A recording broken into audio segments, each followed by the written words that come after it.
démarre comme d'habitude par l'appel. Allez, Gérald Tourné, il est là. Dolores Adamski. Présente. Florian Grenier. Présent. Anne Drogo. Présente. Brahim Saadi. Ah oui. Alain Fernandez. Présent. René Martin. Présent. Pascal Lubin. Présent. José Dos Santos. Présent. Sébastien Magnier. Présent. Daniel Massigara absent. Laetitia Sapagi absent. Eric Bénat. Présent. Alors Franck Présumé est sincèrement en retard, mais il a un pouvoir à Xavier. Au cas où. Il est censé arriver à 19h15, mais comme il y a un sujet de train. Clotilde. Absent. Je devrais bien. Ah, pardon. Pour le moment absente, on va mettre si elle arrive. Stéphanie Bosset. Sébastien Ginesté, Cédric Augier. Jean-Charles Monkiri. Suzanne Nicole. Présent. Roberta Zéro. Julie Ladré absent. Yann Guély. Présent. Orlane Fanger. Présent. Xavier Edou. Présent. Parfait, le forum est largement à plein. Merci à tous. Juste deux petites infos avant de démarrer. Ah non. La traditionnelle choix du secrétaire de séance. La foudre s'est abattue sur qui la dernière fois? Anne Sur Drogo. moi. Non, je m'étais portée volontaire. Ah, alors qui c'est qui se porte volontaire aujourd'hui? Voilà. Yann, il est. Super. Donc Yann Guédy sera notre secrétaire de séance. Merci Yann. Donc juste deux points. La première, pour attendre Franck Présumé qui devrait arriver à 19h15, on a décalé le point du robe. Bonsoir. Il est là, bonsoir Clotilde. On a décalé le robe en fin de conseil. Ça va permettre à Franck d'être présent. Merci. C'est normal. Et je vous informe aussi de la suppression de la délit numéro, j'ai oublié le numéro, qui concerne le règlement du marché, puisqu'il était prêt à passer en conseil municipal et on a eu un retour du syndicat des commerçants ambulants. Donc du coup, il y a quelques bricoles de modifs à faire, donc on le passera au prochain conseil municipal du 5 mars. Pardon. Exact. On commence comme d'habitude par l'approbation du compte rendu du conseil municipal du 19 décembre 18. Moi j'ai vraiment des problèmes avec les dates, Viens là. mais vous le savez. Donc du 18 décembre ou du dernier conseil municipal, quand on est tous d'accord. Est-ce qu'il y a des questions? Il n'y a pas de questions, je propose qu'on passe au vote. Qui est contre? Qui s'abstient? Le compte rendu est adopté. On démarre comme d'habitude par les décisions que j'ai été amené à prendre depuis le dernier conseil municipal. Donc comme d'habitude, j'ai mis sur mes feuilles et vous m'interpellez quand vous avez des questions. La signature d'un contrat de location de maintenance pour la machine à affranchir. Ensuite, la signature d'une convention donc, de mise à disposition à titre gratuit d'un local situé au sous-sol de la Pléiade, donc c'est pour le sous des écoles laïques. Ensuite, une décision, c'est la réalisation donc, d'un emprunt de 1 500 000 €, donc composé de deux lignes auprès de la Caisse des dépôts et consignations pour le financement donc, des travaux de requalification de la place d'Octor-Valois. Donc la bonne nouvelle, c'est que là-dessus, on a été accompagné, donc, comme je vous l'ai dit, par la Caisse des dépôts, qui nous a fait un prêt qui est indexé sur le taux du livret A. Donc par rapport à un taux bancaire actuel, on économise à l'instant T, on va dire aujourd'hui, pratiquement 300 000 € pour la commune. Et la bonne nouvelle pour la commune, un peu moins pour nous, personnellement, c'est que le livret A, vous avez vu, cette semaine, il est passé encore de 1,7 à 1,5. Donc ce qui fait encore une économie pour la commune sur le coût du prêt. Voilà. Donc merci Didier pour cette... Pardon, j'ai oublié de vous présenter notre directeur financier ce soir qui nous accompagne. C'est l'œuvre de Didier, entre autres. Voilà, donc ça c'est plutôt la bonne nouvelle. Ensuite, Prenez une chaise, monsieur. Prenez une chaise du fond là-bas. Ensuite, la signature d'un contrat de redevance pour 4 terminaux, donc pour la société Logitude Solutions. Donc ça, c'est pour nos policiers municipaux, pour la verbalisation. La signature d'une convention de conseil et d'assistance juridique, donc avec un cabinet d'avocats, comme chaque année. La signature ensuite d'une convention d'occupation des salles sans prestation annexe. Donc ça, c'était pour une formation pour les conseillers de prévention qui a eu lieu dans la commune pour des conseillers de prévention de la commune de Tullin. C'était ce qu'on appelle une formation intra ou je sais plus, extra, enfin plusieurs conseillers de prévention. Ouais, voilà, il y a plusieurs conseillers de prévention de plusieurs communes qui sont venus et c'est mis à disposition de l'organisme de formation. Ensuite, la signature d'une convention de prestation intitulée Soirée 2026. Donc c'était une soirée gaming, c'est ça, voilà, qui a rencontré un succès exceptionnel, salle Jean Moulin. Je ne sais plus quelle date, mais c'était une très belle réussite. C'était dans le cadre de l'exposition, enfin du projet Chambre d'adolescents. Oui. Ensuite, il y a une décision qu'on a annulée parce qu'on l'a prise un peu trop tôt. Donc voilà, elle était annulée, on la passera au prochain conseil municipal.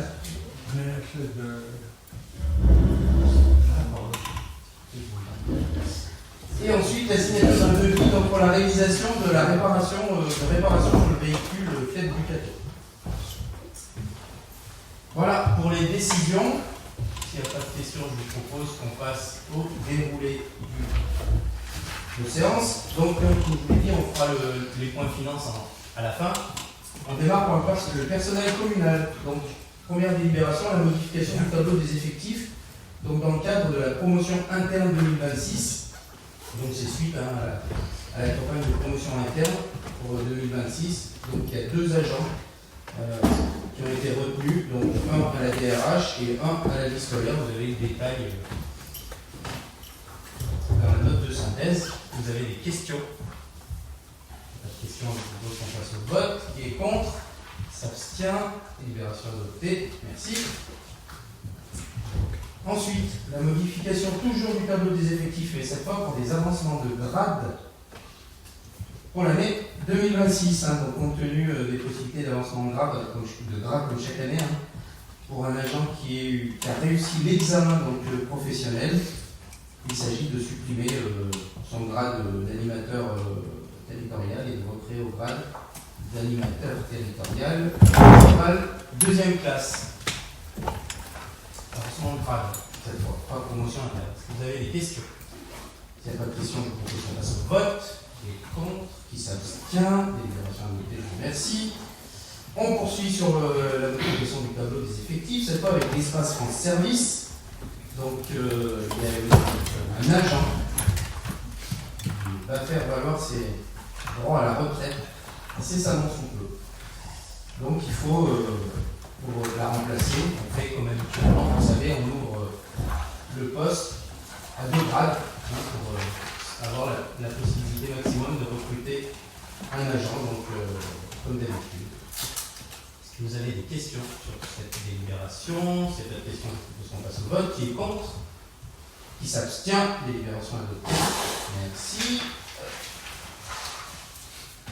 Ensuite, toujours la modification du tableau des effectifs au CTM, donc au centre culturel municipal. Cette fois, c'est suite au départ d'un agent, donc un élagueur. Donc, même chose, on réouvre le poste à 2 grades différents pour permettre un maximum de chances de trouver un élagueur. Vous avez vu d'ailleurs, ils ont bien bossé cette semaine, ils ont coupé tous les arbres sous le cette eau. Vous avez des questions sur cette délibération? S'il n'y a pas de questions, je propose qu'on passe au vote. Qui est contre? Qui s'abstient? Délibération adoptée. Merci. Ensuite, le recrutement d'agents en accroissement temporaire d'activité pour la vie scolaire. Donc, on a un contexte un petit peu tendu à l'école au groupe scolaire de Fur. Donc, il faut renforcer temporairement les agents par un poste d'ADSEN. Donc, il y a plusieurs niveaux d'intervention. on est d'abord sur un accroissement temporaire d'activité là pour répondre à l'urgence. Et puis on sera après sur, pour la rentrée septembre, certainement une création de poste. Voilà, pour venir suppléer. Alors j'en profite pour me plaindre, comme à chaque fois, de l'État, et là en l'occurrence de l'Éducation nationale, une fois de plus, renvoie la patate chaude à la commune, puisqu'en fait, on le sait tous, hein, peut-être de plus en plus d'enfants en difficulté dans les écoles, donc les maîtresses, les professeurs des écoles, c'est de moins en moins simple pour elles de faire la partie instruction, donc du coup, elles ont besoin de ressources humaines pour encadrer les enfants. Donc pour moi, ce n'est pas la solution, hein, parce qu'on s'attaque toujours aux conséquences du problème et jamais à la cause. Donc on vient taper à la porte de la mairie pour avoir un poste supplémentaire. Voilà. Donc ça, je vous le dis, Anne est très sensible à ce sujet, elle a travaillé avec les services pour pas que ça soit une création de poste nette. Donc ça veut dire que ce poste-là qui va être créé en septembre, ça sera sans surcoût pour la collectivité. Mais ça ne règle pas le problème. Hein. C'est-à-dire que demain, ils vont nous en demander un autre, et ainsi de suite.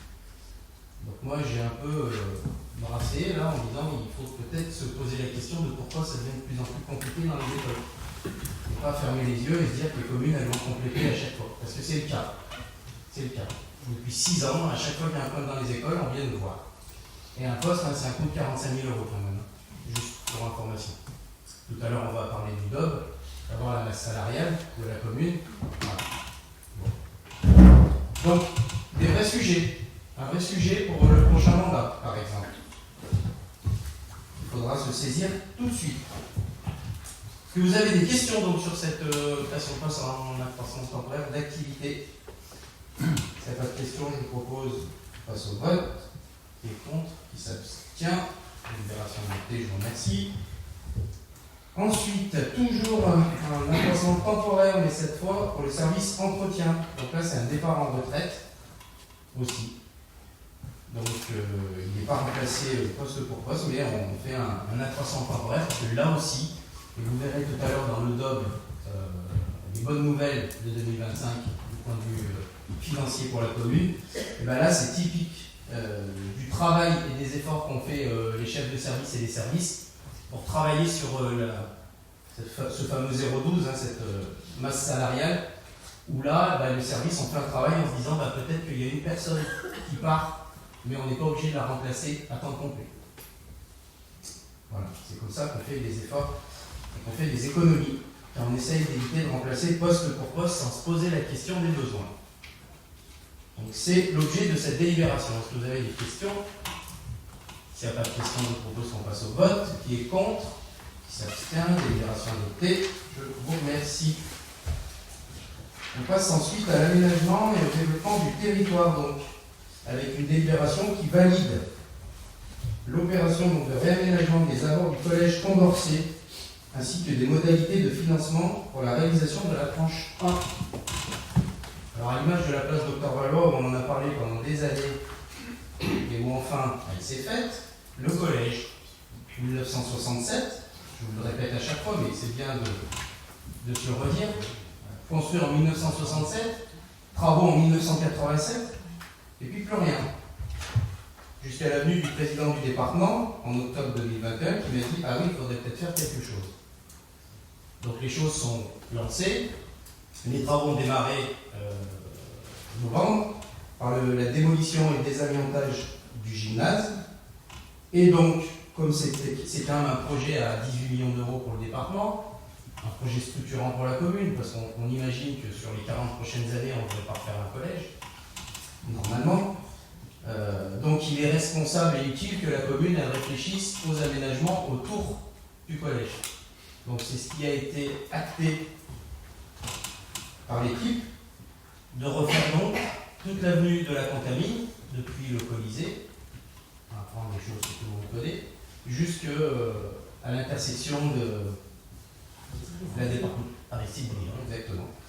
Voilà, et donc ça se fera en 2 tranches. La première tranche, c'est uniquement l'avenue de la Contamine, parce qu'il faut qu'à partir de septembre 2026, les 7 et 8 bus qui amènent, qui récupèrent les enfants, ne stationneront plus devant le collège, parce qu'il va y avoir les travaux du collège, et donc ça sera à l'entrée du chantier.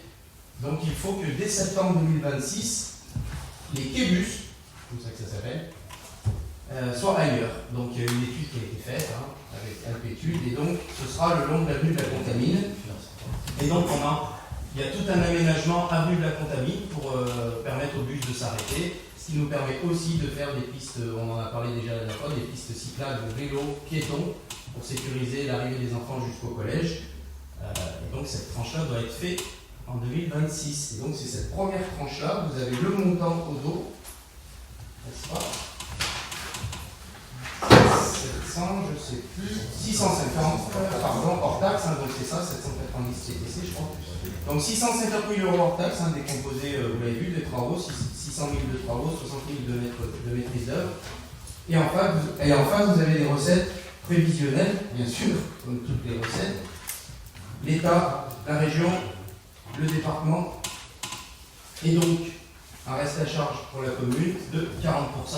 On est parti sur la même répartition que pour le secteur Valois, parce que comme j'ai eu l'occasion d'en parler lors des vœux, il semblerait que les partenaires nous soutiennent sur les projets, donc on va en profiter.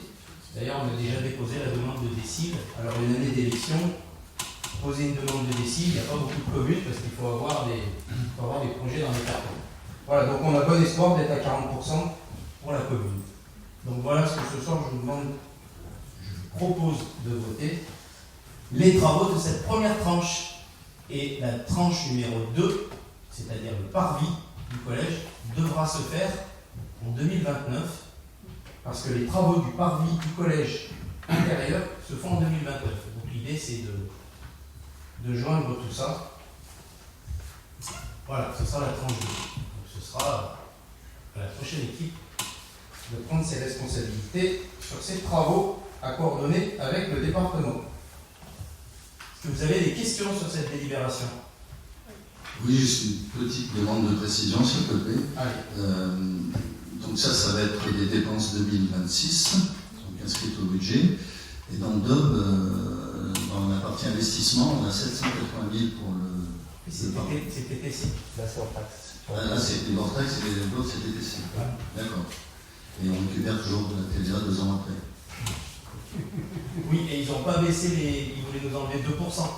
Au lieu de récupérer 16, je ne sais plus combien, ils voulaient qu'on récupère plus de 14. Donc finalement, grâce au 49.3, on est baissé. C'est ça l'idée. C'est bon, Eric? Ouais, c'est bon. S'il n'y a pas d'autres questions, je vous propose qu'on passe au vote. Qui est contre? Qui s'abstient? Délibération. Pardon. Est-ce qu'il y a un plan qui a été déjà envisagé pour justement tout l'aménagement de la Contamine? Ah oui, bien sûr. Et sur la deuxième tranche, donc ça c'est en 2029, donc là c'est pas encore fait l'étude qui en sait. Si, on a tout fait. Tout est fait parce que tout est lié en fait. Parce que tout est lié, c'est-à-dire qu'il y a un cheminement qui part de l'avenue de la Contamine, qui va devant le collège. On sécurise toute la partie Contamine, collège, devant Intermarché, oui. Et du coup, alors ma question est très simple, en fait, c'est évidemment, je trouve que c'est plutôt intéressant de sécuriser les avoirs du collège, etc. Est-ce que cette délibération engage pour la deuxième phase? Non, c'est que la tranche 1, ça. Oui. Simplement, la tranche 2, elle devra... En fait, c'est le maître d'œuvre, il a travaillé sur la globalité. Mais compte tenu des contraintes, il n'y a pas bien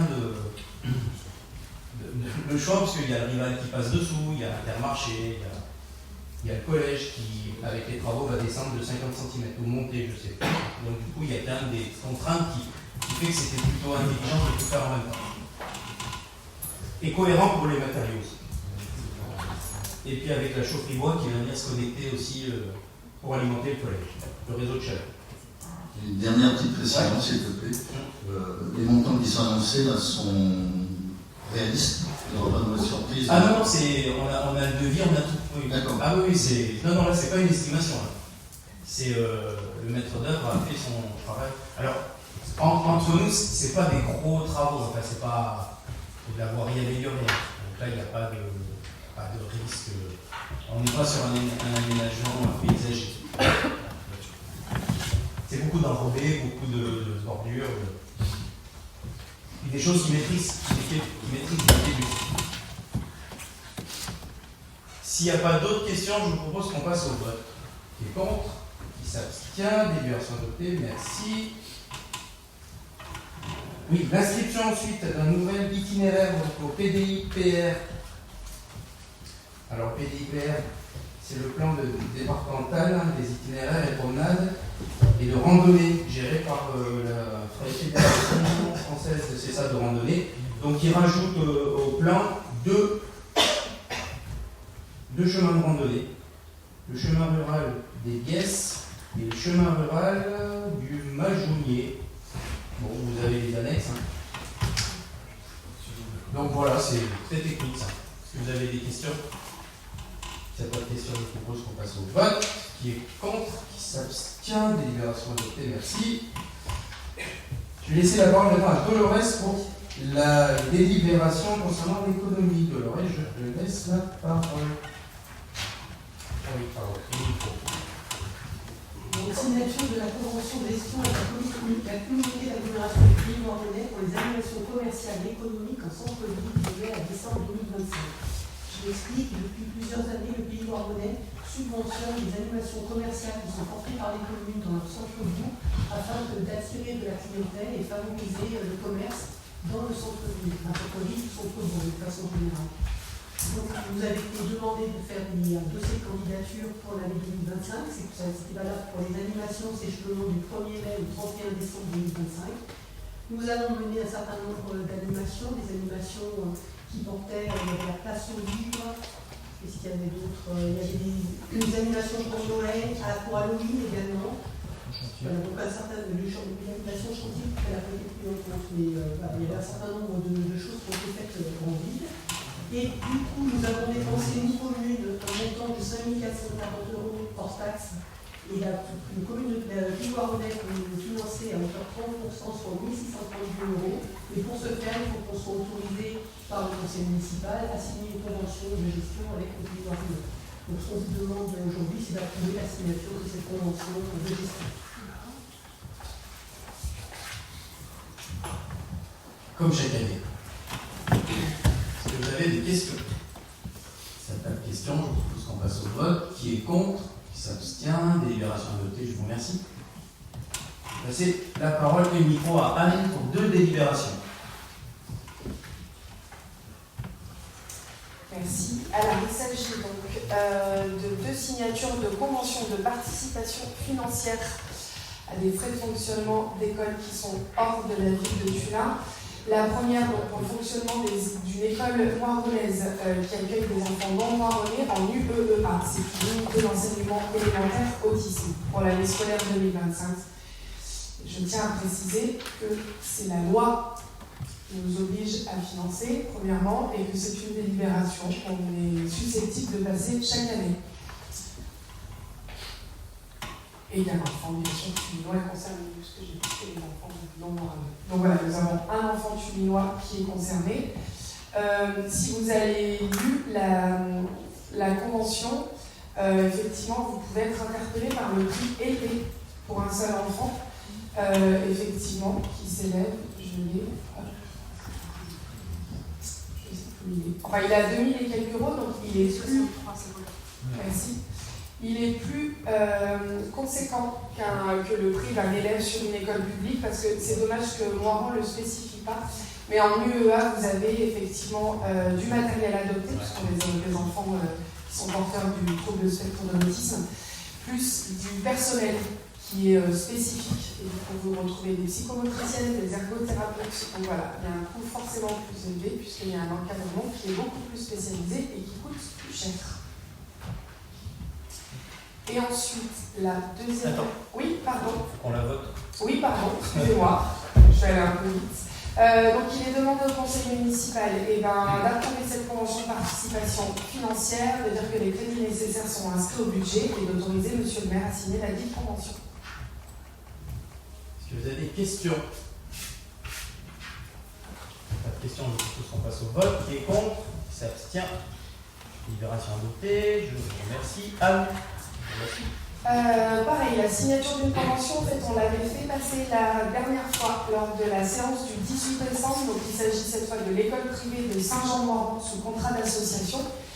Donc, pareil, je le répète, c'est la loi Fallou de 1850 qui enlève le monopole de l'État sur l'école publique. Donc, là, une fois de plus, nous sommes obligés de payer pour les enfants tibinois qui fréquentent une école hors de notre secteur, sauf que cette fois c'est une bonne nouvelle puisqu'en fait il y en a moins que prévu.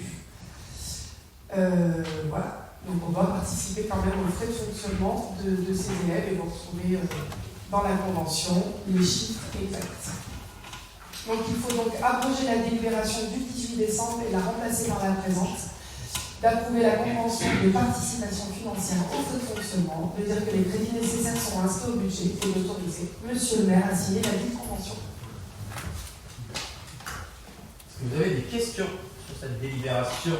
Oui. Alors, lors du dernier conseil, j'ai été le seul à voter contre la DDIP qu'on va abroger. Je m'étais un peu surpris du nombre d'élèves. Donc j'avais raison, puisque le nombre a été revu à la baisse. Alors est-ce qu'on est sûr que ces 5 élèves dont on parle aujourd'hui répondent vraiment aux critères de prise en charge, c'est-à-dire qu'ils sont dans cette école parce qu'ils ne peuvent pas être attenants? Donc est-ce que vous allez vérifier que ces enfants sont vraiment à prendre en compte? Je n'ai pas besoin de vérifier, puisque je fais entièrement confiance au comité de dérogation dont je fais partie, qui est directrice d'école et Clotilde également. Donc oui, je peux l'assurer qu'il répond aux critères de dérogation. Et on est sûr que ce n'est pas pour convenance personnelle des parents? Non, la convenance personnelle n'est pas dans les critères du comité de dérogation. Il y a des critères qui sont passés en conseil municipal et ils sont vérifiés par tout le monde. Donc non, il n'y a pas de convenance personnelle. Ok, donc le nombre est moins important, mais il reste quand même relativement élevé. Donc, chacun est libre du choix de son donc, je suis toujours un peu choqué de ces parents qui vont dans le privé, je pense souvent par convenance personnelle.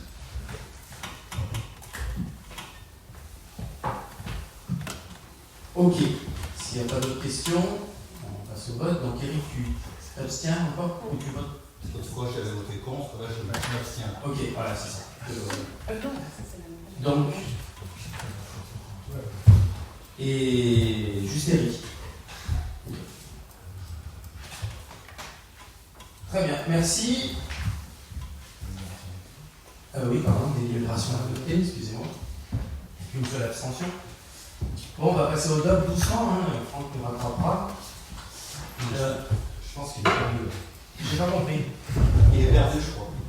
Ah non, il avait dit Il était dans le train. Non, il est encore. Ah, Le retard s'accumule. ah. Oui, alors là, Moquet m'a dit 1h30 la SNCF. Ça, c'est hors taxe. C'est l'annonce du début. Bon, alors, donc, ça veut dire qu'il y a un pouvoir pour Xavier. On officialise. Du coup, donc le DOB, que vous avez tous, enfin, vous avez eu le ROB, qui va donner lieu au DOB. Donc, je vais vous faire grâce, parce que vous l'avez lu par cœur, le contexte national, le contexte international, le PLF 2026, qui a été adopté par 49.3 vendredi, donc on a bien fait de décaler le ROB à aujourd'hui finalement. Le contexte local, avec le département, la région, la CAPV, tous ces partenaires-là qui vont faire un peu comme nous, qui vont devoir faire des économies. Voilà le contexte pour 2026. Donc, si on fait le focus sur quelques sujets importants, donc il y a à nouveau une revalorisation des bases locatives de plus 0,8. Donc ça, c'est sur la taxe foncière. Donc avant que tout le monde se déchaîne sur les réseaux sociaux en disant que c'est la commune qui a encore augmenté sa taxe foncière, non, La valeur locative, c'est l'État qui l'augmente de 0,8%. Alors bien sûr, c'est des sous qui nous reviendront, certes. Mais ce n'est pas nous qui augmentons la taxe foncière, c'est la base locale. Nous, on n'a pas bougé le taux depuis l'année 2000, combien pour l'heure 24. Voilà, donc pour information, en 2025, c'est plus 1,7. En 2024, c'était 3,9. En 2023, c'était 7,1. En 2022, c'était 3,4 à la base. Voilà, ensuite, il y a une stabilité de la DGF en 2026. Ça, c'était plutôt la bonne nouvelle. Oui, pardon, la dotation globale de fonctionnement, c'est l'État, donc ça, c'est plutôt une bonne nouvelle. On n'en était pas sûr, mais là, c'est sûr. Le maintien du fonds de compensation de TVA, donc, comme je disais tout à l'heure, dans les conditions actuelles, pour l'instant. Et ensuite, le maintien donc, des dotations d'investissement classiques, la fameuse DETR, donc la dotation d'équipement des territoires ruraux, les dotations politiques de la ville, nous on n'a pas droit, mais la dotation de soutien à l'investissement, la DSIL, donc DSIL, DETR, c'est les deux auxquels on a droit. Et la bonne nouvelle, le 49.3, si je puis le dire, c'est que dans le projet qui était prévu, c'était de fusionner DETR, DPV, DSIL et fonds verts, qui aujourd'hui étaient à 15 millions d'euros. Et le fait de fusionner tout ça permettait à l'État de descendre à 12. Voilà, donc ça allait simplifier les demandes de subvention parce qu'il n'y avait plus qu'un guichet, sauf qu'ils en profitaient pour enlever 3 millions d'euros au niveau national. Bon, voilà, l'avantage, c'est qu'on reste sur les enveloppes. Il y a juste le fonds vert qui, lui, il descend un petit peu, mais il reste quand même à 200 millions d'euros. Voilà, le DILICO, alors ça ne nous concerne pas, vous vous rappelez, vous en avez entendu parler, le DILICO c'était pour 2% des recettes des communes les plus riches. Alors il y en a deux dans le pays boronnais, hein, je vous rappelle que Tullin est la plus pauvre, s'il y a des plus riches, nous c'est la plus pauvre, ou la moins riche, comme vous voulez. Le DILICO concernait Moiran et Borep, et donc ils seront exonérés de ce DILICO. C'était respectivement 600 000 et 400 000 euros pour chacune des deux communes. Vous imaginez que quand vous faites un budget à l'équilibre et qu'on vous annonce moins 600, moins 400, forcément, vous ne les avez pas de côté. Voilà pour le fait que le budget, le PLF 2026 soit finalement pas si terrible que ça pour les communes. Concernant les orientations budgétaires donc, pour la commune, donc là c'est... Bonjour, je suis désolée de déranger, j'ai deux voitures qui bloquent la descente et du coup on est bloqué pour sortir. C'est une Honda rouge et une Opel noire. Une Honda rouge et une Opel noire. Elles sont vraiment dans la descente voilà, du chemin. Côté CCAS alors? Ouais, côté CCAS. Ils sont vraiment devant et une derrière l'autre.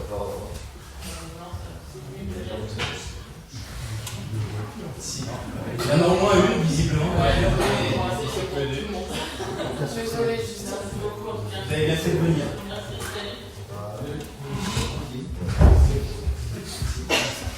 Du coup, moi j'en étais à l'attribution de compensation placée, donc qui est donnée par le pays boronnais.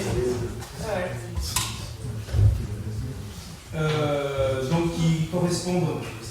L'attribution de compensation, c'est le pays boronnais, donc on reste à 776 000 et quelques. Et la dotation de solidarité, la DSC aussi du pays boronnais, c'est 221 000. Donc depuis 5 ans, ça ne bouge pas, on est à 998 000. Voilà, on tutoie le million par le pays boronnais, mais ça ne bouge pas. Donc voilà. Un focus après sur les taux d'imposition, donc c'est ce que je vous expliquais tout à l'heure. Il reste à 43,17. Taxe foncière, oui, bien sûr, c'est notre seule recette. On n'en a plus d'autres. Donc le taux ne bouge pas. La dette, donc l'intérêt de la dette augmente un petit peu, bien sûr, parce qu'on a emprunté pour le sujet un petit peu. La taxe d'habitation, c'est uniquement sur les résidences secondes. Pas beaucoup de résidences secondaires en Chine. On manque la mer de la neige. Mais on ne sait pas. Voilà, donc la dette, elle augmente un petit peu, mais on reste encore largement dans la moyenne acceptable. Les indicateurs, comme je vous embête chaque année avec ça, les choses avec lesquelles vous devez dormir et rêver ou cauchemarder. Plutôt cette année, c'est plutôt du rêve, cette année, c'est plutôt bien. Donc ces fameux 3 indicateurs, hein.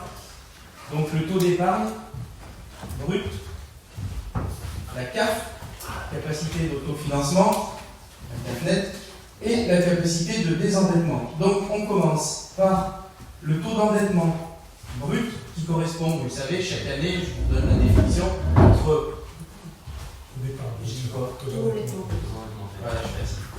taux d'épargne brut, qui est donc la différence entre les recettes et les dépenses. On connaît tous ça, hein, comme à la maison. Il faut qu'il reste le maximum. Donc l'année dernière, on était passé en dessous des 700 000 € à 689.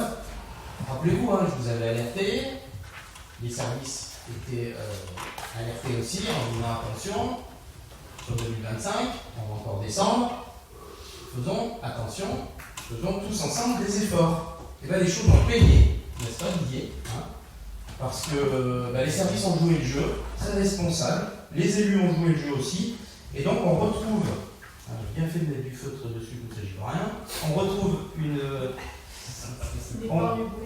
à 750 000 €, 752 000 €. Donc c'est plutôt une bonne nouvelle dans le contexte actuel. Voilà, donc le taux d'épargne brut revient. Alors, 690, c'était pas catastrophique. C'était simplement le fait qu'on descendait qui était inquiétant. Donc là, le fait de remonter est plutôt une bonne nouvelle. Ça ne veut pas dire que c'est fini, c'est gagné. Ce que je vous ai dit l'année dernière au moment du DOB, qui va avoir des décisions à prendre et des choix politiques à prendre, c'est toujours d'actualité. On ne va pas remettre le courage dans le sac à dos, il va bien falloir en avoir besoin pour le prochain mandat, quelle que soit l'équipe qui sera en place.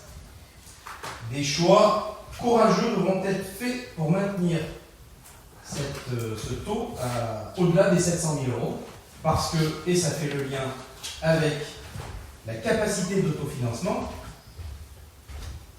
ce taux d'épargne brut indique directement cette capacité d'autofinancement qui, elle, permet de lever l'investissement. Et cette année, donc, on remonte autour de 400 000 €, la CAF nette. Alors qu'on avait des projections plutôt à moins de 300. Donc, là encore, on n'est pas sauvé, mais c'est plutôt encourageant, et c'est surtout, et je l'ai répété au directeur de pôle, que le travail que fait les services à chaque fois, en se réinterrogeant sur les besoins, et qu'est-ce qu'on met en face des besoins, et bien ça marche. Voilà. Donc ça c'est bien, parce que c'est bien de faire des efforts, mais de temps en temps c'est bien quand même que ça récompense. Hein. Donc voilà pour la CAF, à 400 000 € à peu près. Et puis la capacité de désendettement. Voilà, donc là c'est la moyenne nationale est à 5 ans. Nous on est un peu au-dessus, je crois qu'on est à 8,5 ans. Voilà. Mais c'est dû bien sûr à l'emprunt d'1,5 million qu'on peut faire pour la place d'Ottawa. Mais enfin vous imaginez bien qu'une commune, ça je vous l'ai déjà dit 10 fois, mais je pense que je vous le redirai, une commune qui n'investit pas, une commune qui meurt. Hein, c'est comme quand on achète une maison ou un appartement, si on ne fait pas de travaux quelques années,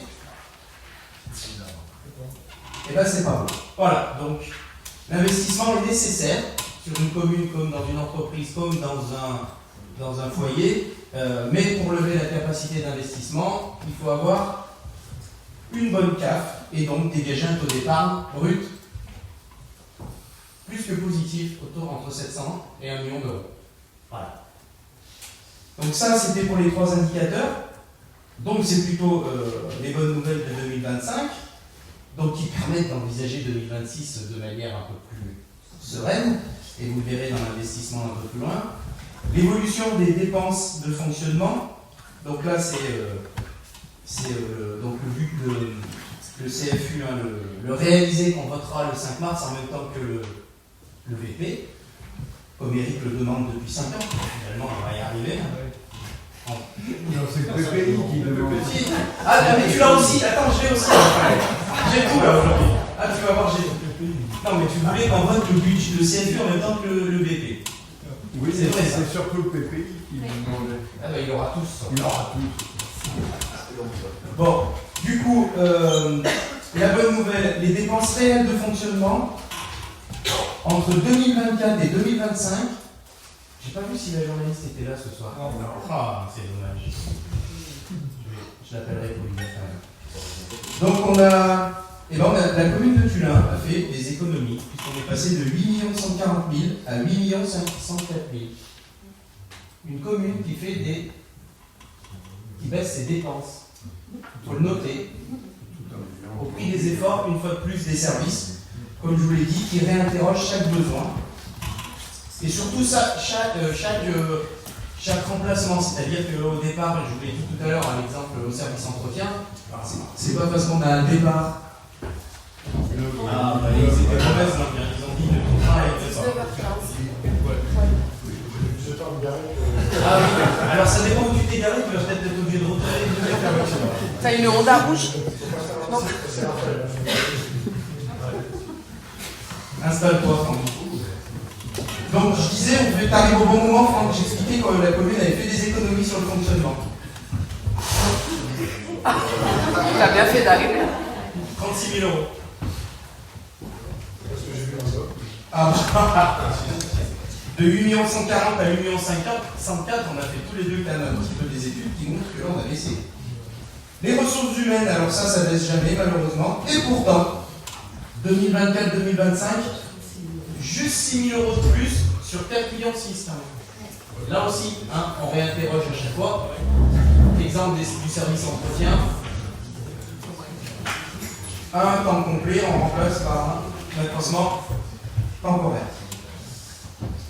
Voilà. Sinon, sur le BP 2026, le 0,12, il va bien sûr augmenter, comme chaque année.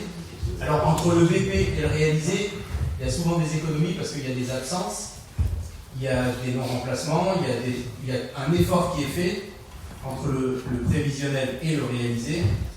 Mais en tout cas, ce qui est sûr, en 2026, je vous l'avais déjà expliqué l'année dernière, donc il y a le fameux GVT, bon ça c'est mécanique, le glissement équicité, l'effet Noria, mais c'est surtout l'augmentation des cotisations CNRACL, les fameux 4%, 3% pendant 4 ans, donc 70 000 l'année dernière, 70 000 cette année, 70 000 l'année prochaine, et encore 70 000 l'année d'après, donc ça on le sait. Mais en tout cas, c'est quand même 70 000 € chaque année en plus, qui n'est pas de notre fait, mais celui d'un décret pris par le président le 31 janvier 2024, en vendredi soir. Et après, l'impact donc, de l'emploi sur une année pleine, donc d'agents pour 2025. Et puis, il y a aussi les élections. Donc, les élections, c'est un coût supplémentaire, c'est pas énorme, mais c'est vite divisé pour 10 000 €. Et puis, le recrutement, quelle que soit l'équipe qui sera en place à partir du mois d'avril, d'un DGS. Voilà, donc là, c'est quand même aussi une somme importante, parce que c'est le plus gros salaire de la commune, normalement. Donc, ce qui fait pour 2025, 26, décidément, un budget. Ah non, c'était le rappel de 2025, on était à 10 330 en fonctionnement et 8 360 en investissement. Et le compte administratif 2025 qui sera donc voté au prochain, oui, le 4, cette fois, j'ai retenu, qui fera donc un résultat cumulé avec ce qu'il y avait de 1 859 000. Donc vous avez le détail sur le DOM. Donc c'est pour ça illustre ce que je vous ai dit tout à l'heure, que finalement l'année 2025 est plutôt mieux que ce qu'on imaginait, ce qu'on s'attendait, et ce qui permet d'être un peu plus serein pour 2026. Voilà. Sur la section de fonctionnement pour 2026, comme d'habitude, les dépenses de fonctionnement, c'est les charges d'intervention générale, c'est les fluides, hein, vous savez, les fluides c'est toujours ce qui pèse le plus, et les charges de personnel. Mais pas de... Voilà, sur le fonctionnement en 2026, on n'a pas de mauvaises prévisions, hein, Didier, normalement on n'est pas... Oui, l'idée c'est de maintenir le même cap qu'en 2025, en essayant de rester dans le même montant globalement, pour toujours avoir dans l'esprit d'avoir une épargne brute conséquente comme cette année. Entre 700, à minimum 700 000. Et pour les recettes de fonctionnement, bah là, il n'y a pas non plus de choses nouvelles. Hein. Les dotations de l'intercommunalité 998, comme je vous ai dit tout à l'heure, pratiquement 1 million d'euros. La fiscalité locale à 4,4 millions et les dotations à 2,6 millions. Donc là aussi, il n'y a pas de miracle sur les recettes. Mais tout ça permet d'équilibrer le budget, mais ça sera le sujet du 4 mars. Sur la section d'investissement, donc on a repris les principaux investissements. Alors, c'est toujours difficile de mettre, on ne va pas tout mettre, mais en tout cas, donc, vous avez vu, hein, en premier poste, c'est le collège, hein, 180 000. Ensuite, le 192 000, ce qui est dans le contrat Petite Ville de demain, c'est le 192 000, c'est donc la maîtrise d'œuvre pour la tranche 2 de la place Docteur Valois, ce qui va me permettre de parler du PPI après. Là, c'est étude de deuxième tranche de travaux. Toujours un gros budget important. La voirie et la propreté urbaine autour de 500 000 euros. Travaux de voirie, les campagnes de... Donc là-dedans, il y a les travaux de voirie, les enrobés qui sont repris, l'éclairage public, tranche 3 avec 2,38, les campagnes de marquage au sol, qu'il faut faire de plus en plus parce que maintenant on fait ça avec de la peinture qui ne tient pas. Donc chaque année, il faut mettre 15 000 euros pour repasser sur ce qu'on a fait l'année d'avant. Et l'étude de faisabilité des abords de la gendarmerie, ce qui me permet de vous en donner un petit mot aussi de la gendarmerie. Donc le compromis de vente a été enfin signé lundi. J'ai eu le général de la gendarmerie qui attendait le vote du budget, qui a été validé par le 49.3. Donc, on a espoir, encore un peu plus, que la gendarmerie démarre. Alors, les travaux, on va dire, si on veut être honnête, dès le premier trimestre 2027. Parce qu'il y a le dépôt du permis, l'instruction du permis auprès de la préfecture, un PC mod, un PC modificatif. On est passé de 12 à 16 logements. PC modificatif, il est instruit par la préfecture, délai de recours. Il faut que la SDH obtienne des prêts, la commune doit garantir des prêts. Bon, il y a encore tout un... En France, hein, toujours un petit peu d'administratif. Hein, donc l'objectif est de pouvoir démarrer les travaux début février 2027, enfin début février. Ça, c'est ce qui est marqué dans le compromis. On va dire premier trimestre 2027. Et donc, c'est pour ça qu'on a une étude de faisabilité, parce qu'il faudra nous reprendre à la commune le devant de la gendarmerie pour faire des parkings, par exemple, dans le prolongement de ce qu'il y a aujourd'hui au stade. Enfin, en tout cas, 5 ans. 5 ans de négociations avec l'État pour enfin que la gendarmerie sorte. Et, je vous refais l'histoire, hein, ça a traîné parce qu'en fait, l'État faisait en sorte que la commune mette 1,2 million d'euros pour financer la gendarmerie. Aujourd'hui, la commune ne met pas 1 euro sur la gendarmerie, parce que vous imaginez bien que les 1,2 million d'euros, c'est quand même l'enveloppe, par exemple, pour tous les aménagements dans le collège. Parce que la tranche 1, c'est 780, et la tranche 2, c'est 400. Donc c'est vraiment ce que j'ai dit en fait pendant 4-5 ans au préfet et à la préfète, qui se sont succédés, que nous, ce 1,2 million d'euros, il était beaucoup plus important pour la commune que de financer une gendarmerie qui est, je vous le rappelle, une compétence régalienne, c'est-à-dire une compétence de l'État. Le jour où on va devoir construire un bus scolaire sur Tullin, qui sera l'objet aussi des années à venir, l'État ne va pas nous dire on va vous le payer. Il va bien nous rappeler que c'est une compétence communale. Donc bon. Donc on a tenu et ça a valu le coup parce que finalement ils ont trouvé la solution tout seuls. Et nous, on n'aura pas à injecter de l'argent dans la construction de la gendarmerie et on garde la gendarmerie sur la commune. Voilà, donc ça c'est pour l'étude de faisabilité des abords. Après bâtiment, il y a plein de choses, 500 000 €, c'est les travaux de l'ADAP, les travaux d'entretien, des aménagements au stade, voilà, l'achat d'un projecteur pour le cinéma aussi, qui est un bout de vie. C'est 50 000 € quand même, c'est pas rien. Et puis l'installation du système de protection. Oui, ça me permet de parler de ça. Là, on parle surtout de production de chaleur. En fait, vous savez qu'il y a le projet de réseau de chaleur urbain sur la commune à plaquettes bois. Donc, j'en parlerai pas parce qu'on a plein de phases de remise des offres par les futurs pour la DSP. Voilà, donc on n'en parlera pas. Mais normalement, à partir d'avril, on devrait pouvoir choisir le délégataire qui aura en charge la construction de la chaufferie du réseau sur toute la commune pour aller alimenter tous les bâtiments communaux et l'hôpital, le collège. C'est pour ça qu'il y avait un peu d'urgence parce que le collège attend que ça soit câblé avant 2029. Donc ce réseau de chaleur-là qui va alimenter tous les bâtiments communaux, il y a des travaux à faire dans chaque bâtiment. Parce que voilà, il faut un échangeur, donc il y a un budget qui a été mis là-dessus pour commencer à adapter chaque bâtiment communal. L'objectif, de ce réseau de chaleur plaquettes bois, c'est de faire des économies d'énergie, financières sur l'énergie. Voilà. Et comme j'ai fait un lapsus en parlant de protection, en parlant de vidéoprotection, du coup, et ça j'en parlerai du coup avec le PPI. L'objectif maintenant, c'est d'avoir, maintenant qu'on a un service de police municipale au complet, qui a pu travailler sur un PPI pour couvrir toute la commune avec les caméras.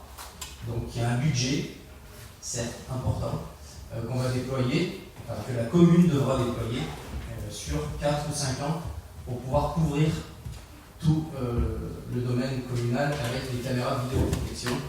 Donc ça, c'est déjà un bout du PPI. L'ADAP est un bout du PPI, puisqu'on va l'étaler sur plusieurs années.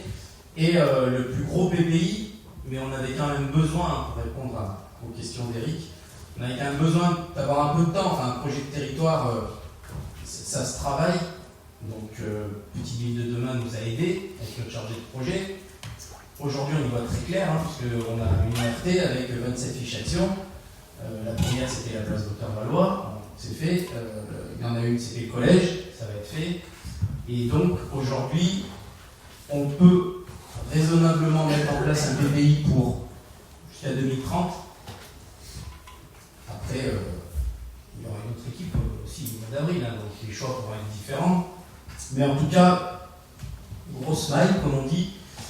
2026, tranche 1 du collège, 800 000, reste à charge 400 000. On va dire qu'à chaque fois, sur les montants que je vous annonce, il reste à charge 40 à 50% de la commune. Le PPI que je vous donne aujourd'hui, c'est un PPI finançable. Ce n'est pas des promesses de municipales ou d'élections où on peut annoncer tout ce qu'on veut. Moi, aujourd'hui, c'est un PPI qui est finançable dans la capacité actuelle de la commune. 2026, tranche 1 des travaux du collège.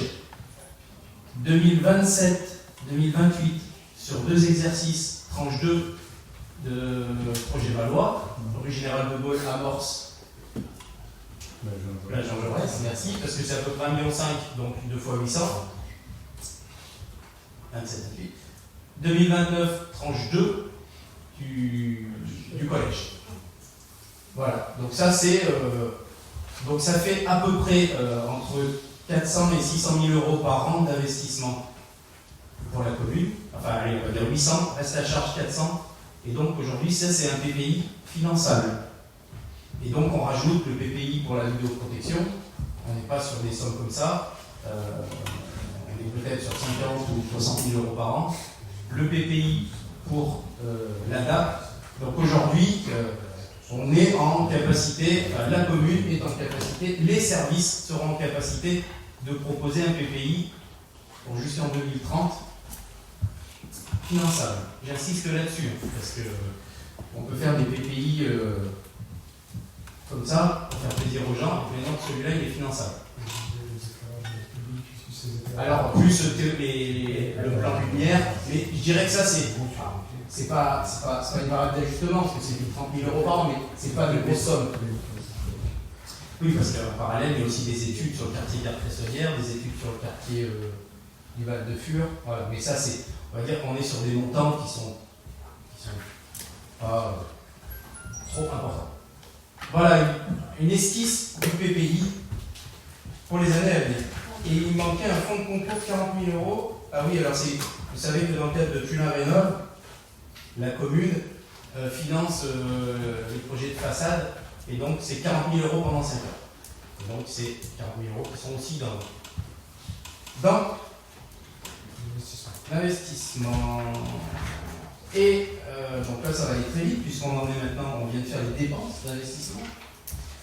Sur les recettes d'investissement, bon bah, c'est les aides, hein, la plupart du temps c'est les aides, donc il faudra continuer à ce que la commune elle soit toujours plutôt bien écoutée par l'État, par la région, par le département, par la CAPV, parce que je le rappelle, sur la place Docteur Valois, un projet à 3,4 millions € hors taxe, et le reste à charge, j'avais toujours un peu annoncé depuis longtemps, 1,1 million pour la commune. Parce que Pays de Voironnet 800 000, un peu plus, l'État 600 000, la région 200 et le département 300. Donc ce niveau d'aide des partenaires devra être maintenu pour tous les projets du PPI. Voilà, donc ça veut dire que il y a du pain sur la planche. Voilà. Mais tout est. Rien n'est impossible. Voilà, j'ai fait un peu le tour là des données. Maintenant, je vous laisse la parole, les questions, réagir, tout ce que vous voulez.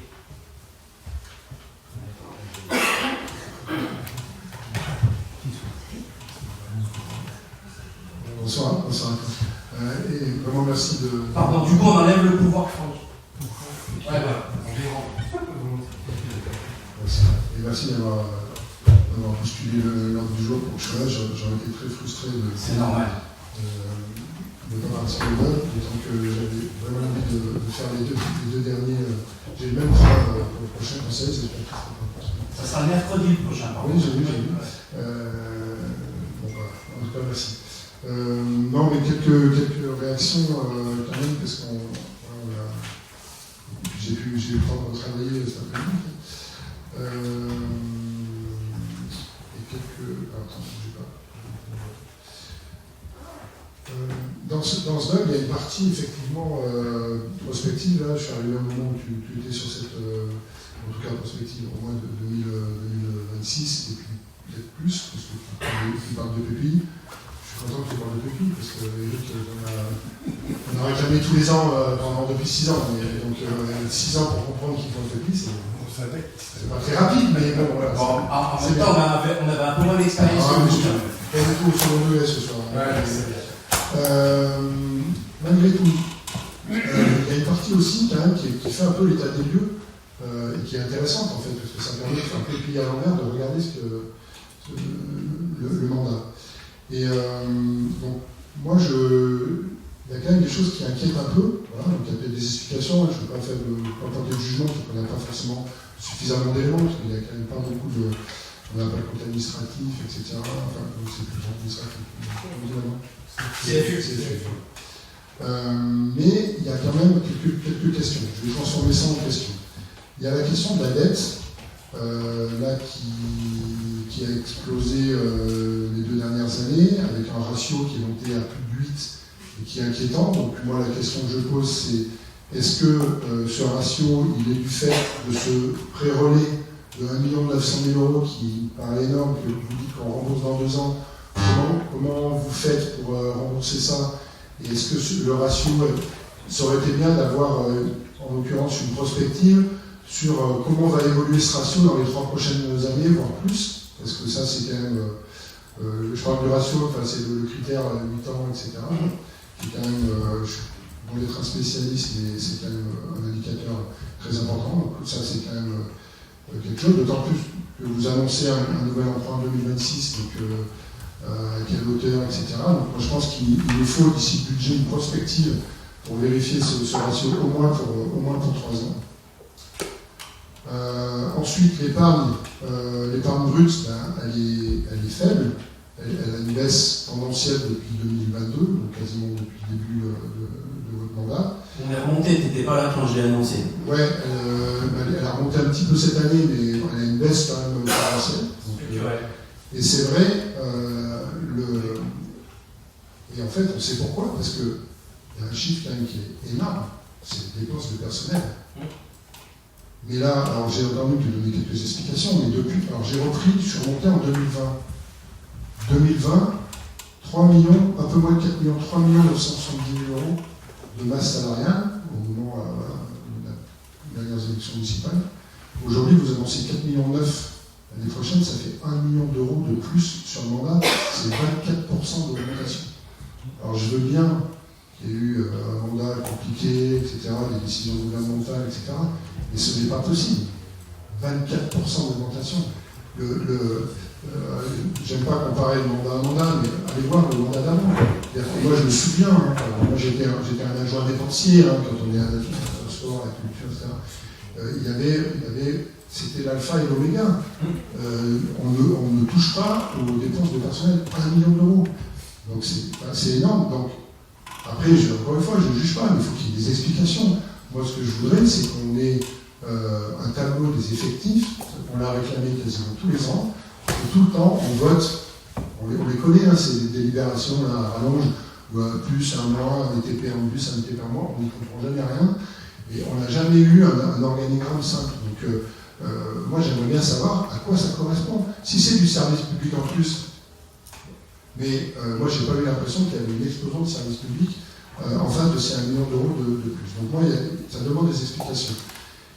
Si on élargit un peu le truc, les dépenses de fonctionnement, alors j'ai compris que là, je suis arrivé pile au moment où vous disiez qu'elle baissait l'année prochaine, mais si on regarde sur le mandat, là aussi, c'est plus de 20% d'augmentation, si on compare à 2020. C'est dû certainement aux dépenses personnelles, mais pas que. Donc, alors il y a eu l'inflation, encore une fois, etc. Mais là, on est au-delà de 20% d'augmentation. Donc, je pense qu'il y a quand même un problème autour de ça. Et je finis sur ces dépenses. Pour que, moi, je vous le dis au passage, ça m'a un peu gêné dans le DOB, vous pointez encore la subvention, les subventions aux associations, et notamment à la FJC, c'est 200 et quelques mille euros.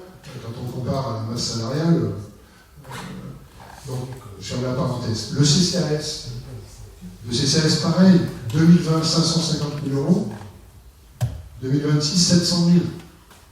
Qu'est-ce qui se passe au CCAS? 27% d'augmentation. Alors que vous avez privatisé une crèche, vous nous avez dit que ça ferait faire des économies au CCAS, 27% d'augmentation. Là aussi, la question, encore une fois, je ne juge pas, je pose des questions. Je fais des constats, je pose des questions. Expliquez-nous à quoi ça correspond, parce que c'est du service public en plus, des aides en plus, etc. Moi, je veux savoir. On ne peut pas privatiser une crèche pour faire des économies et avoir 27% d'augmentation sur le mandat. Donc voilà, moi c'est des questions que je pose pour d'ici le vote du budget, sur la partie fonctionnement. Ensuite, sur la partie investissement. Alors là, je découvre les travaux autour du collège, j'avais une question, mais apparemment nous avons voté ça. Moi, j'aurais voulu savoir est-ce qu'on fait ces travaux parce que le conseil départemental a décidé de faire le collège à cet endroit-là. On a décidé. Donc, est-ce que c'est ça? Est-ce que ça nous oblige? Est-ce que c'est quelque chose? Est-ce que c'est lié, pas lié? Ou est-ce que c'est autre chose? Est-ce que c'est une décision? Là, du coup, Franck, on l'a expliqué tout à l'heure. Ok, pardon. Je demanderai à mes collègues. Mais je reviendrai dessus. Pas de problème. Non, je ne veux pas. J'ai déjà mis le bazar dans le conseil, je vais pas en mettre plus. Je demanderai à mes collègues. J'ai vu qu'il y avait aussi 200 000 euros d'études. Je voulais savoir ce que c'était. Là aussi, quand on fait des études, c'est parce qu'on a une prospective. les travaux d'accessibilité, tu as répondu, je crois, tout à l'heure sur quel plan, sur plusieurs années, etc. Voilà, sur les investissements, on a besoin d'en savoir un peu plus, mais c'est normal à ce stade-là, le budget n'est pas encore, on n'est pas encore complètement dans le budget. Voilà les questions que j'avais sur l'investissement. Juste au passage, projecteur cinéma, il y a une recette en face, quand c'est financé par la TSA. Bien sûr. Ouais, c'est cool. Mais on met les gros. On met les gros postes. Voilà, ce que je m'étais noté. Donc, je vais reprendre les questions tout de suite à celles que je viens d'entendre. L'étude, c'est la deuxième tranche de Valois. Que tu poses la question là, à 200 000. Voilà. La maîtrise d'œuvre, pardon, pas l'étude, c'est la maîtrise d'œuvre pour la deuxième tranche, 10% du montant. Pas comme si on avait des maisons des projets, quand même, là, au bout de 5 ans, quand même, en place Docteur Valois, c'est fatigant. C'est pas la place, c'est le projet. Oui, mais j'avais expliqué que le projet est en 2 phases. Donc ça me permet de faire le lien avec le collège, qui là aussi sera en 2 phases, 2 tranches. Pardon, 2 tranches. Le collège, alors on ne va pas revenir sur le débat de vous avez l'idée de faire ailleurs, ça ne marchait pas, ça faisait un budget à 36 millions d'euros. Bon. Alors, le sujet de la cressonnière, il faut l'évacuer, 36 millions d'euros le budget du collège au lieu de 18.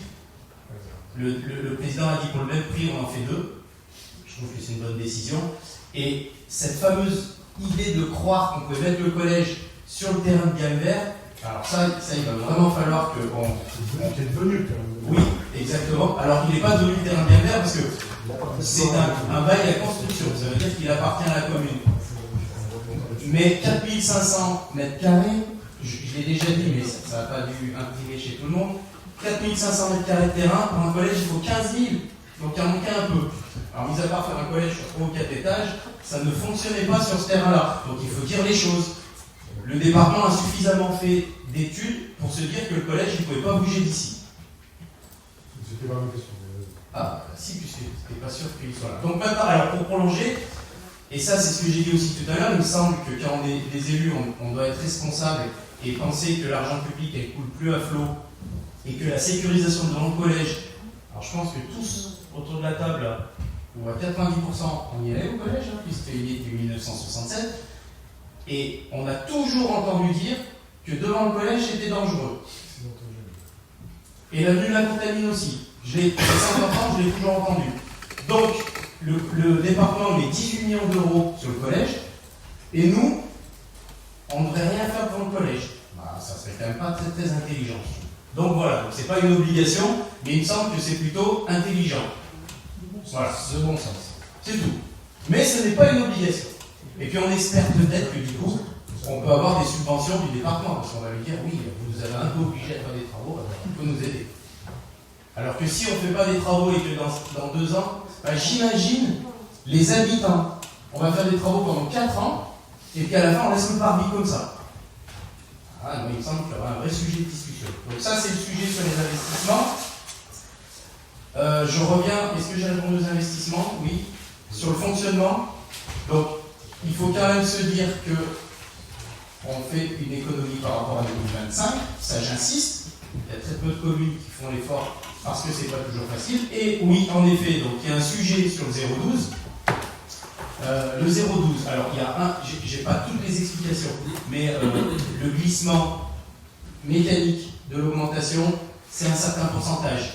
Il y a eu la revalorisation du point qui nous a fait une année 130 ou 140 000 euros d'un coup, que du coup on a chaque année, ça se cumule. Le CIA, alors le CIA pas trop parce que c'est à 30 000 et c'est pas beaucoup, mais il y a eu le RIF7. Encore une fois, on peut en 10 minutes essayer de donner des explications, mais c'est beaucoup plus complexe que ça le 012 et vous le savez bien tous les deux, pour l'avoir vécu quelques années. Aujourd'hui, la commune de Tullin, elle n'est clairement pas attractive pour les agents. Voilà. Elle n'est pas attractive. Donc il a fallu revaloriser le RIF7 pour quand même que quand on essaye de recruter des gens qui veulent venir travailler à Tullin, parce que le service public il ne se fait pas tout seul pour le moment, pas encore. Alors, peut-être que l'intelligence artificielle qui semble révolutionner la planète entière va révolutionner les services publics, j'y crois pas un instant. Donc aujourd'hui, il faut encore des agents impliqués et motivés. Tous autant qu'on est, on a besoin d'avoir du sens dans notre travail, mais le salaire reste quelque chose d'important. Donc aujourd'hui, le RIFSET a été revalorisé et on s'aperçoit quand même que dans les recrutements, on a des profils plutôt intéressants. Il y a ce sujet-là, il y a des augmentations mécaniques, je l'ai dit. Il y a, je rappelle un sujet aussi, le service urbanisme. Le service urbanisme, je ne compare pas avec avant, mais quand on est arrivé, l'instruction du service urbanisme était au Pays Voironnais. On avait 50% de tacite. 50% de tacite. Dont un permis d'aménager le Salamo. Je crois qu'on doit être la seule commune en France à avoir un permis d'aménager tel que le Salamo qui a été accepté tacitement. C'est-à-dire qu'aujourd'hui, on peut faire une piscine rose. Tout ce qui était dans le permis d'aménager, il y a des incompréhensions, des incohérences, c'est passé tacitement. Ce qui explique le bazar qu'il y a dans ce lotissement. Tacite. Parce que le Pays Voironnais instruisait la commune de Thuin. Alors que le service mutualisé du Pays Voironnais était là normalement pour aider les petites communes, celles qui n'ont pas les moyens d'avoir un service urbaniste. Donc entre Couplevis et Thuin, c'est bien que je vous parle de ça, parce qu'on en a parlé hier au Pays Voironnais, entre Couplevis et Thuin, on faisait pratiquement vivre le service, on occupait le service urbanisme du Pays Voironnais, et les petites communes à côté qui n'ont pas les moyens d'avoir un service urbanisme, et elles tiraient la langue. Donc, ça vous était facturé. Non. Ça allait, vous êtes ça allait. Alors, l'avantage, ça, des fois, il y a des trucs, moi, qui. On m'explique qu'aujourd'hui, le moindre euro d'argent public, on peut. Là, pendant des années, le service Pays Voironnais a instruit gratuitement pour les communes. Alors, bien sûr, le nouveau président qui est arrivé, il a mis le nez là-dedans, il a dit ça suffit, maintenant on arrête. Donc, nous, on s'est retiré, juste avant que ça commence à coûter. Par contre, on est un service urbaniste qui est passé à 3 au lieu de 1. Dans la catégorie A, 45 000, 50 000. Voilà, donc il y a plein d'explications comme ça. On a renforcé aussi, ça a été un des premiers projets de Anne à l'éducation. Il y avait tout un tas de contrats en accroissement temporaire, des contrats à 20 précaires. Voilà, merci Anne. La première chose qu'on a fait, c'est qu'on a dit on va donner des contrats à plein temps à des agents. Donc, bien sûr que ça fait quelques heures en plus, mais on parle de qualité d'accueil des enfants. Donc voilà, il y a plein d'explications. On ne va pas revenir sur l'historique des 5 ans. Chaque année, on a donné l'explication de pourquoi. Il suffit de reprendre les 5 globes. Tout est dedans. Tout est dedans. Tout est expliqué. Enfin, ce qui est clair, c'est que la commune de Thuin, elle n'a pas, parce que ça, c'est toujours ce qui s'agite au moment des élections. On embauche des fonctionnaires qui sont bons à rien et qui font rien. C'est faux. Les fonctionnaires qui sont pas. Non, c'est pas ce que tu as dit, Franck. Non, c'est pas ce que tu as dit. Mais on n'a pas embauché plus que ça le service aménagement. Je tiens à le souligner. Vous avez vu, il y a le tableau. Il y a le tableau. Il y a le tableau. C'est moi qui l'ai fait volontairement serrer l'année dernière pour que chacun prenne conscience des masses. On va les lister tranquillement. On va les lister. Page 7. Ça permettra vraiment de passer les informations, je dirais, factuelles. Et en face, chacun pourra aller voir quelles missions de service public sont faites par ce service. L'agence postale, 37 000 €. Le service aménagement, donc 160 000 € avec notre chef de projet Petite Ville de demain financé à 75%. Et qui devrait l'être, on l'espère, pour les prochaines années. Le cadre de vie, donc c'est le directeur, alors à chaque fois vous avez le nombre de personnes en face. Le cadre de vie, c'est le directeur et son assistante. Le centre municipal technique, 24 personnes, 825 000 €. La communication, 2 personnes, 100 000 €. La culture, l'école de musique, de danse, 490 000 € pour 18 personnes. La DGS, 100 000. L'entretien des bâtiments, 400 000. L'EFS 103 000, là aussi une subvention de 35 ou 40 000 euros. Les finances 160 000. Les formalités administratives 135 000. La police municipale 193 000. Les ressources humaines 287 000. Le sport 160 000. L'urbanisme 160 000. Donc c'est pratiquement une augmentation de 2 postes. C'est, vous voyez, hein, 2 sur 3. Enfin, oui, on en avait 2, pardon, 1 de plus, mais en catégorie 1. Et la vie scolaire, clairement, 1 477 000. Donc les chiffres sont très transparents. Et quand je parlais tout à l'heure que la prochaine équipe, elle va avoir des décisions courageuses à prendre, et ben c'est dans ces lignes-là qu'il va falloir aller faire des économies. Et je suis d'accord avec toi, Franck, c'est pas sur la ligne de la MJC ou de la ligne des subventions aux associations sportives. C'est pas du tout là le sujet. Le sujet, il est sur 0,12, on le sait. La vraie question que tout le monde va devoir se poser à partir des prochaines élections, et voir les départements et tout ça, c'est le périmètre des services publics. Qu'est-ce qu'aujourd'hui la commune est en capacité de faire ou de ne pas faire? Voilà. Je t'en prie, Franck. Bah oui, bien sûr, je te dis. Bien sûr, tous les ans, tu nous as dit ça, le périmètre public. C'est la question que je pose. Sauf qu'aujourd'hui, le constat, c'est 24% d'augmentation sur le mandat.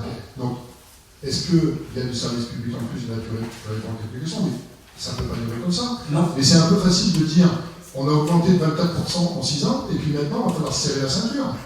Voilà, il fallait quand même commencer à se serrer la ceinture pendant ces 6 ans-là. Voilà, tu donnes des explications, mais enfin... Et en fait, quand on regarde bien, alors ce qui nous manque aussi là, dans le DOM, et on l'aura avec le CFU, c'est quoi les recettes en face? Oui. Comment c'est 1 million? Parce que si on regarde le total des dépenses de fonctionnement, c'est 1 million, 1 million 2, 1 million 3 de plus qu'en 2020. Comment 1 million 2. Oui, 1 million 2. 2020, le total des dépenses de fonctionnement, 6 847. Les chiffres, ils sont têtus. Tu feras prévision pour 2026. Quoi? Tu ne seras pas réalisé pour 2026. J'ai pris, et encore, j'ai pas pris la totalité. Parce que je prends 8 104, plus, il y aura quelque chose en plus, parce que c'est pas écrit dans le DOB, les recettes, les dépenses de fonctionnement total. Donc si on ajoute il y a encore 100 000 ou 150 000 balles de plus pour le personnel, on arrive à 8 millions 2, donc on est presque à 1 million 4. Oui. Les chiffres sont têtus. Je suis plus matheux que... Mais 1 million 4. Mais moi, ce que j'aimerais savoir, c'est qu'est-ce qu'il y a en face? Comment vous avez financé ça? Alors, bien sûr, il y a moins de capacité de financement, on le voit bien, donc ça vous connaissez la mécanique.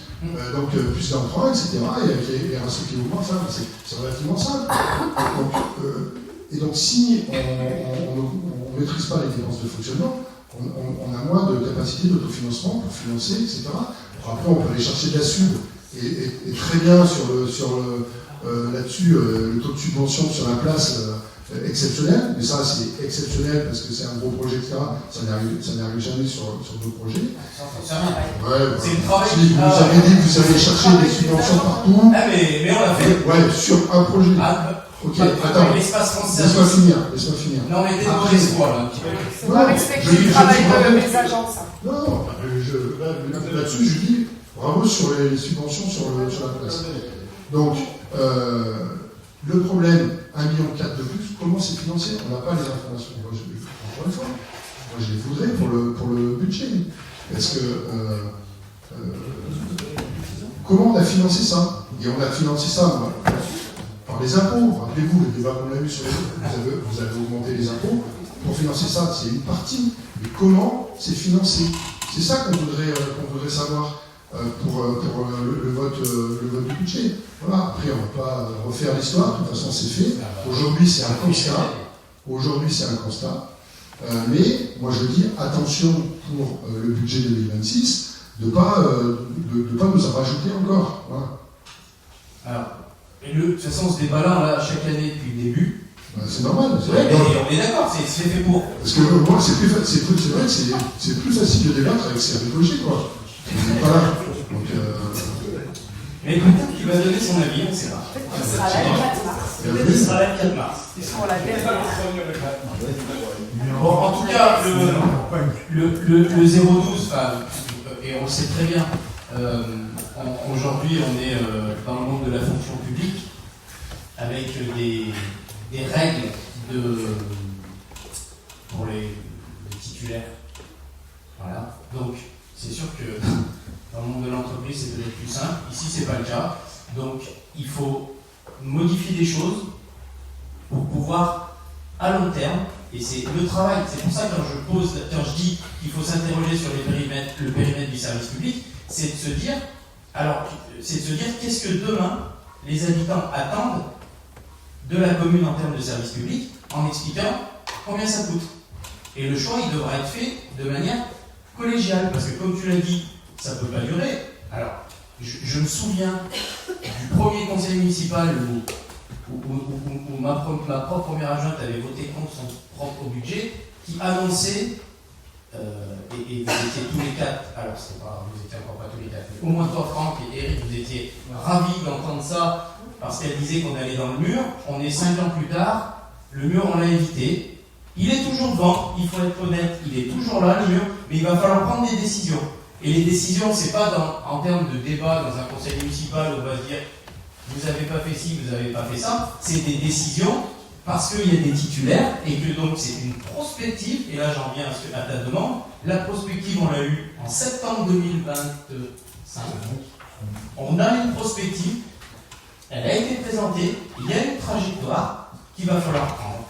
Mais encore une fois, la prospective, elle est comme tu l'as dit, les chiffres ils sont têtus. Donc il y a une prospective, on l'a fait faire sur 5 ans. Et aujourd'hui, on sait les décisions politiques qu'on va devoir prendre si nous on était élus. Voilà. Mais on ne s'avancera pas. Nous on va livrer un BP 2026 équilibré, sincère et véritable, je sais pas comment on dit là, sincère et voilà.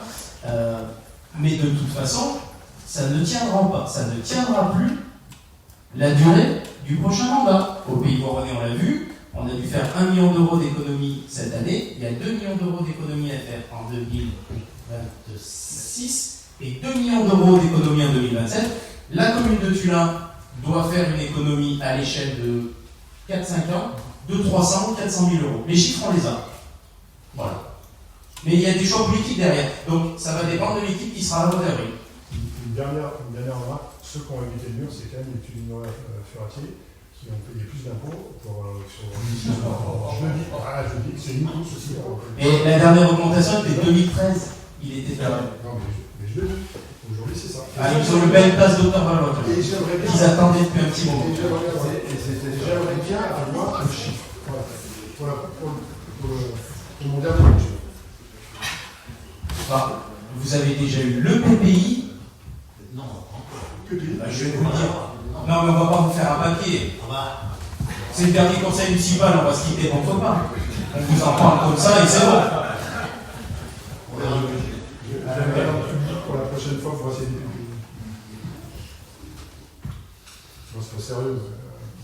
Là, tu as fait le PPI, ça, on n'a pas de document.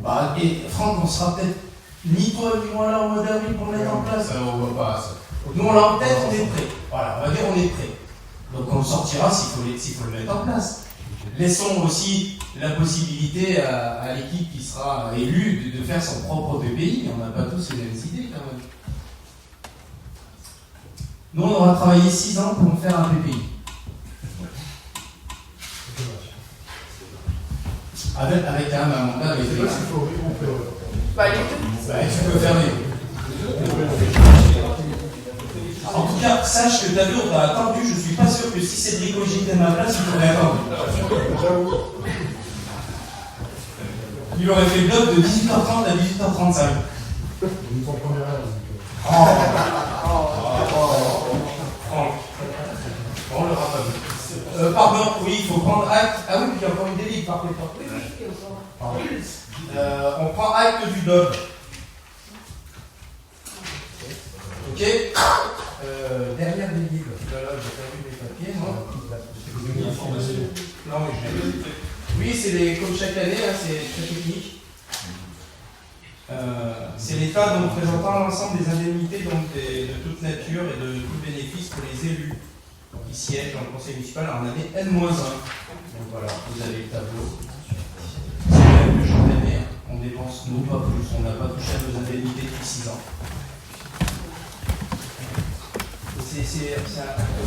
Ah oui, on prend acte, pardon, c'est pas un vote. Oui, c'est vrai. On est arrivé au bout de. Est-ce que tout le monde a signé là? Parce que comme tout le monde est un peu arrivé. Si on est au bout là de l'ordre du jour, maintenant on passe aux questions diverses. Est-ce que vous avez des questions diverses? Orales. Alors orales et diverses.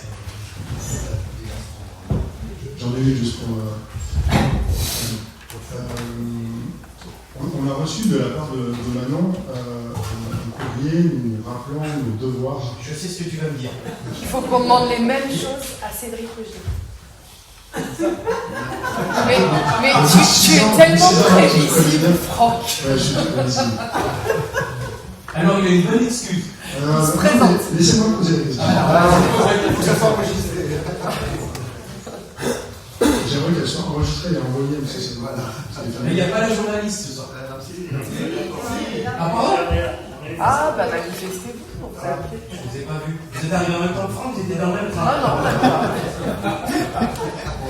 Bon, pardon Franck, pose ta question. Alors. On a reçu un très beau courrier de Manon, nous rappelant nos devoirs de conseillers municipaux pour aller tenir les bureaux de vote. Et immédiatement, j'ai pensé à Cédric Roger. Faut que soigner. Plus sérieusement, on avait réclamé depuis longtemps qu'il soit démissionné d'office. Je regrette, je le redis ce soir, je regrette que vous ne l'ayez pas fait parce que ce monsieur dégrade la fonction de conseiller municipal. Moi, je veux dire là que je respecte tous les conseillers municipaux. Là. Évidemment qu'on n'est pas d'accord, on s'est entourné un petit peu pendant le mandat, mais moi, je respecte tous les gens qui donnent de leur temps, de leur engagement pour le mandat municipal. Vous savez que ça fait très trop longtemps que je le fais, mais c'est un bel engagement. Et moi, j'en fais la promotion partout où je suis, en dehors de Turin, etc. C'est un bel engagement, et ce monsieur dégrade cet engagement, et vous auriez dû virer Cédric Roger. Parce qu'il n'est encore pas là ce soir, il ne sera pas là au dernier conseil municipal. J'aimerais bien qu'il soit là pour lui dire en face. Il ne respectera pas cet engagement, il ne tiendra pas les bureaux de vote, évidemment, puisqu'il se présente. En plus, il a tombé le masque, et ça me fait aussi plaisir qu'il ait tombé le masque finalement. Voilà, je suis content d'avoir combattu pendant des mois et des années. Et donc voilà, je voulais le redire ce soir parce que ça m'émeut. Et ne le prenez pas à la légère parce que ça me. Voilà. Et donc on sera, nous, on a fait le boulot pendant 6 ans de faire ce travail-là et on sera au bureau de vote pour faire notre travail de citoyen jusqu'au bout. Merci. Non, mais Franck, moi je partage tout ce que tu dis. On n'est pas allé plus loin dans la procédure parce que le DGS était renseigné auprès de la préfecture. Et une fois de plus, c'est tout un tas de paperasseries, de trucs, où au bout d'un moment on s'est dit, mais je partage tout ce que tu as dit, avec un peu moins d'émotion, parce que moi... Tu partageais, tu l'aurais fait. Non, mais on ne l'a pas fait parce qu'il y a un moment donné, les services, ils avaient autre chose à foutre que faire ça. Mais j'entends parce que tu l'as vécu, toi, à ma place, pendant 6 ans.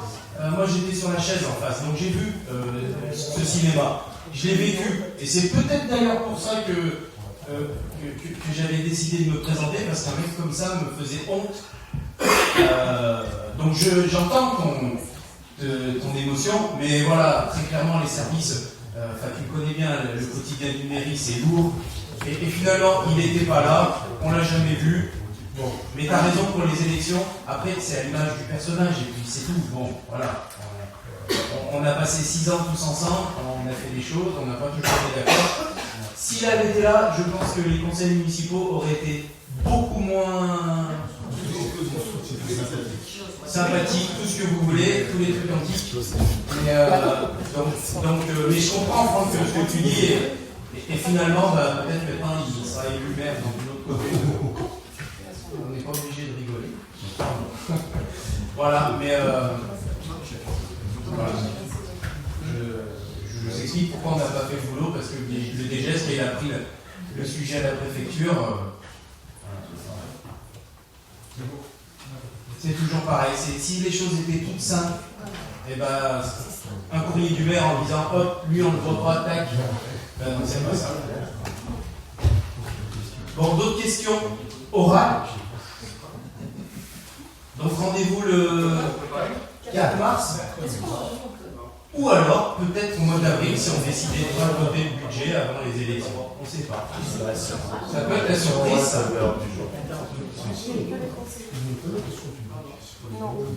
Non.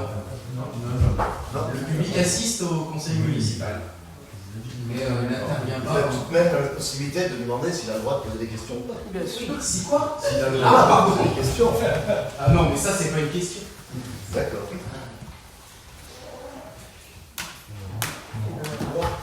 Donc, la réponse, Donc non. le public n'a pas le droit de poser des questions. Non. Le public assiste au conseil municipal. Par contre, on répond aux questions en dehors du conseil municipal. Ouais, voilà, c'est ça. Pardon. La séance est levée. La séance est levée, pardon.